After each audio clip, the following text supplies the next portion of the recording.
Kemudian Umar berkata, "Beritahu aku tempat Rasulullah berada." Kemudian Umar bersungguh-sungguhlah dia nak jumpa Rasulullah. Maka Umar pun dibawalah untuk berjumpa Rasulullah. Ketika sampai ke rumah itu, ketika ketuk pintu, orang tanya orang tu lah, "Kau datang dengan siapa?"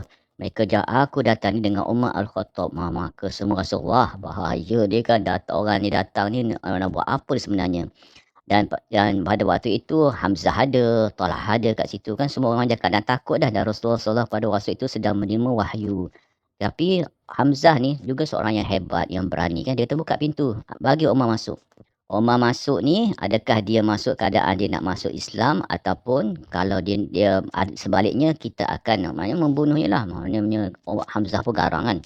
Ketika Umar masuk, Hamzah ni dengan beraninya pegang leher Umar, saya berkata, "Kau datang ni buat apa?"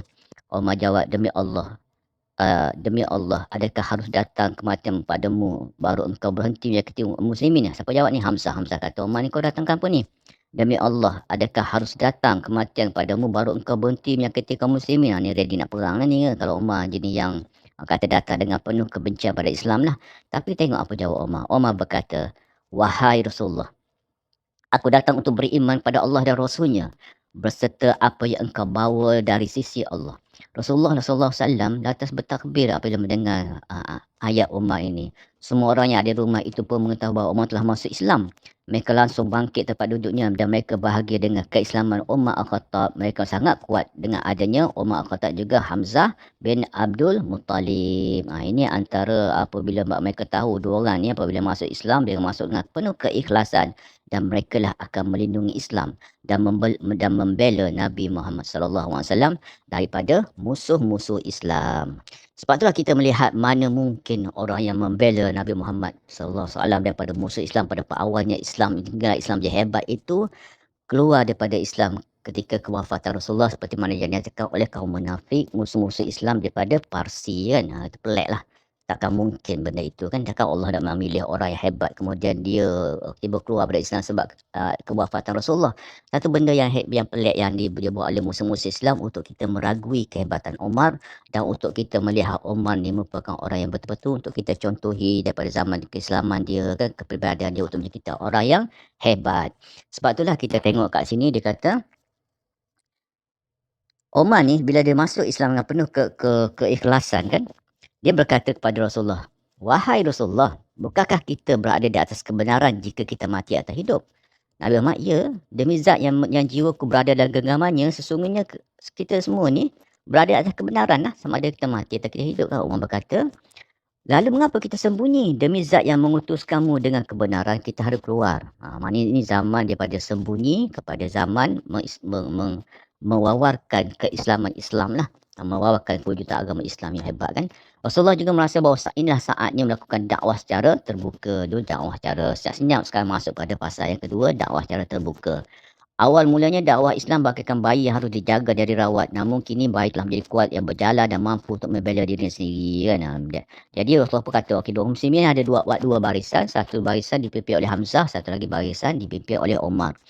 Ketika mereka menuju ke masjid, ke Kaabah itu, Umar memimpin kan lalu langkah-langkah mereka, dan orang Quraisy dah tengok, wih, satu Umar, satu Hamzah.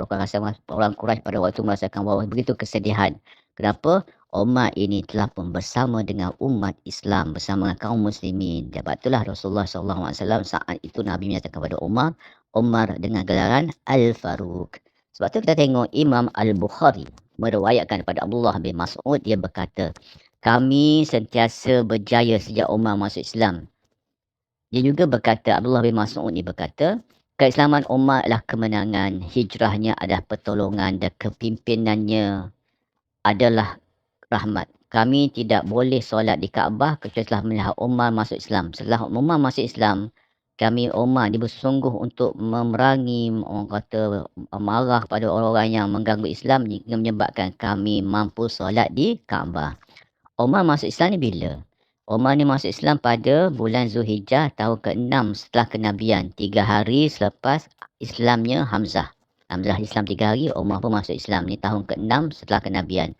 Saat itu kaum muslimin hanya berjumlah 39 orang. Umar berkata, ketika aku masuk Islam, kaum muslimin yang bersama dengan Nabi tidak lebih daripada 39 orang. Aku menggenapkannya pada 40. Allah mengukuhkan agamanya dan memuliakan Islam. Pada riwayat lain juga menyatakan bahawa pada saat masuk Islam ni telah pun ada 40 orang lelaki dan ataupun lebih dan juga 11 orang perempuan. Tapi mungkin Umar tak tahu pada waktu itu dan Umar nampak lelaki je. Maka Umar menyatakan 40 lelaki tanpa menyebut jumlah kaum wanita sebab mereka lah kaum yang lemah pada waktu itu kan. Jadi mereka belum lagi orang kata apa tunjukkan diri yang sebenar ya. So Umar nampak ialah 40 lelaki. Yang paling penting adalah Islamnya Umar dan kaum muslimin daripada sedikit berkembang menjadi ramai. Keislaman umat adalah satu kemuliaan dan sebuah kemenangan seperti mana yang disampaikan oleh Ibnu Abbas ketika Umar masuk Islam, berkatalah kaum muslimin, hari ini mereka telah seimbang dengan kita. Kemudian Allah menurunkan ayat Quran sebab Umar masuk Islam ni. Ayat itu ayat surah Al-Anfal ayat 64. Apa makna ayat itu? Ya ayuhan Nabi, wahai Nabi Muhammad sallallahu alaihi wasallam, cukuplah Allah menjadi pelindung bagimu dan bagi orang-orang mukmin yang mengikutimu. Itulah Umar Al-Khattab ketika masuk Islam dan kita akan terus melihat apakah peranan-peranan yang dilakukan oleh Sayyidina Umar daripada zaman masuk Islam sehingga zaman kepada pembunuhan Sayyidina Umar oleh kaum-kaum musyrikin atau kaum munafikin yang berpaksikan kepada gerakan-gerakan yang dibuat dan kita akan melihat bagaimana Umar pada waktu itu dalam keadaan dan apa pandangan umat Islam pada waktu itu dan kita juga akan melihat nanti ialah orang yang membunuh Umar itu dimuliakan di Parsi sampailah sekarang kuburnya dimuliakan. Kita jumpa lagi insya-Allah. Assalamualaikum warahmatullahi taala wabarakatuh.